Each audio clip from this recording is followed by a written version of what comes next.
Hi, I'm Roland Hoffman, and this is D, 4516, October 81 build. And let me tell you, what an incredible 38-year history with D. It all started back in 1982 when my father decided that he wanted to get a DeLorean. After hearing about John DeLorean's arrest, he figured that it was going to make him a lot of money. He was kind of toying the idea, and finally in May of 1983 he decided to buy one.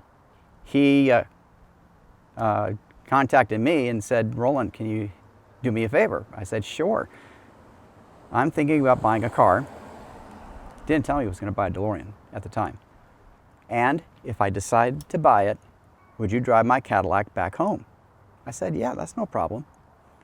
So we get in the car. My sister heard the conversation. She went along for the ride as well. We went to Harris Oldsmobile, Whittier, California.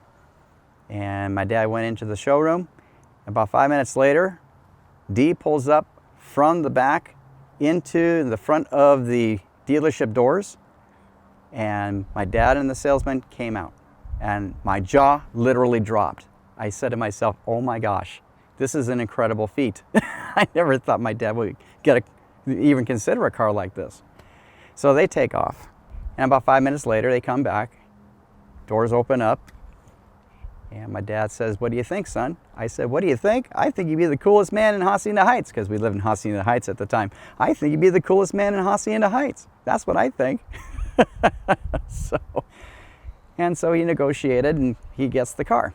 And I didn't even fathom that I would be able to drive it until he called me up one day. It was about 2 months later, saying, "I got some problems with the car. Can you take it to service?" And I said, "Sure, that's fine." So he gave me a list of things that needed to be done.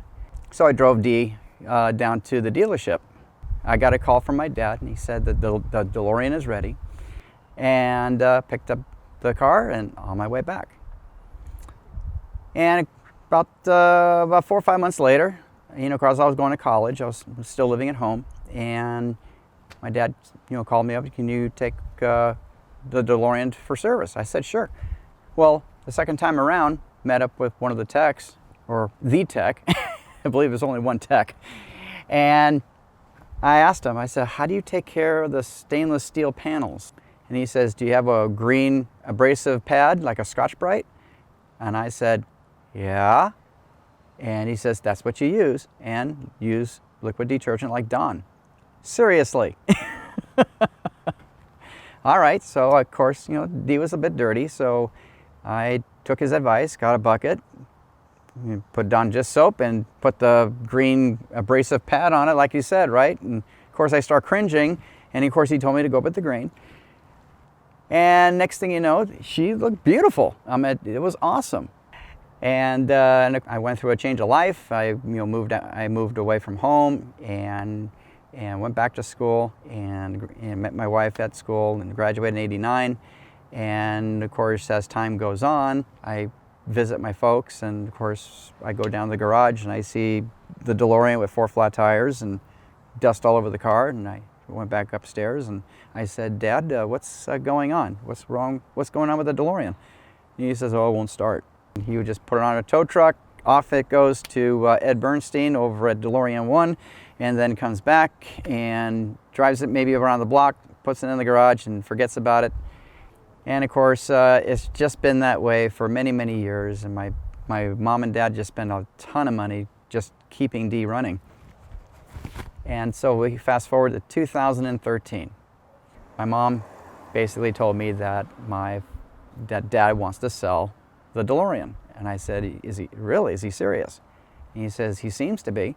And she says, "Well, are you interested?"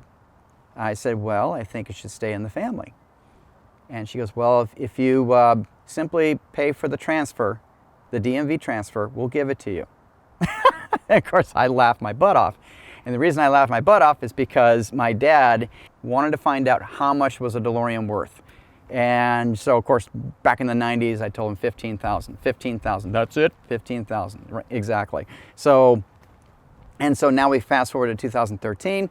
I visit my dad, and I said, Mom told me that you're interested in selling the DeLorean. And he goes, yeah, it's just becoming too much car for me, and I was thinking about selling it. And I said, well, if you feel it should stay within the family, I'm interested.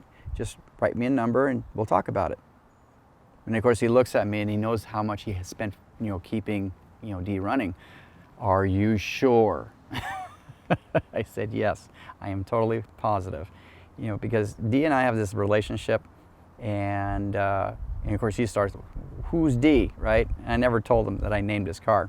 I said, yeah, I named your car on the second service on my way back home, and I named the DeLorean Dee. And we just had this long relationship. And so I told him to write a number and we'll talk about it. So he wrote a number and I agreed to it. And so I went to the bank and got a cashier's check, and next thing I know, I own Dee. I come home from work, my wife, Marianne, sits at the kitchen table. I enter the front door. She is dead, looking straight in the eye right on me. I said, hi, hon, how you doing? And she says, please tell me it's not true. And I said, what are you talking about? You bought the DeLorean? And I said, oh, I forgot to tell you, I did. She goes, are you crazy? You know how much your parents have been spending to keep that car running? You'll never take your kids to college. We'll never go anywhere. We're going to be flat broke because all the money's going to be sunk into the car. And I said, you got to understand, my dad hasn't been taking care of it properly, and I'm going to give you a deal. If I break the budget, then I'll force to sell it, right? Of course, I'm praying. I'm like, this is a family heirloom. We cannot do this, right? So from there, Dee and I have just been having this wonderful relationship. And of course, I've been, replacing parts, like the alternator and the fuse box. And I had a meltdown. And so the jumpers for the cooling fans, that it had a meltdown because the fans were, getting up in amperage. And so I got that, got the fans replaced. And I did a lot of work on Dee. And of course, Dave McKean's electronics. And so, every year I'm doing, a project. I just replaced the radiator, just replaced all the heater hoses. So, like I said, anything rubber being replaced. All the fuel lines have been replaced.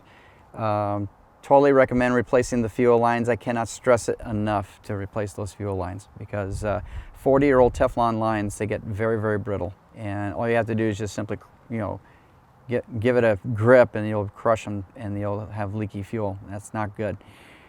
So in closing, it's been a wonderful 38-year journey, with the last 7 years a game changer and a life changer with Dee and myself, and with our DeLorean community throughout the world. Thank you very much for this opportunity.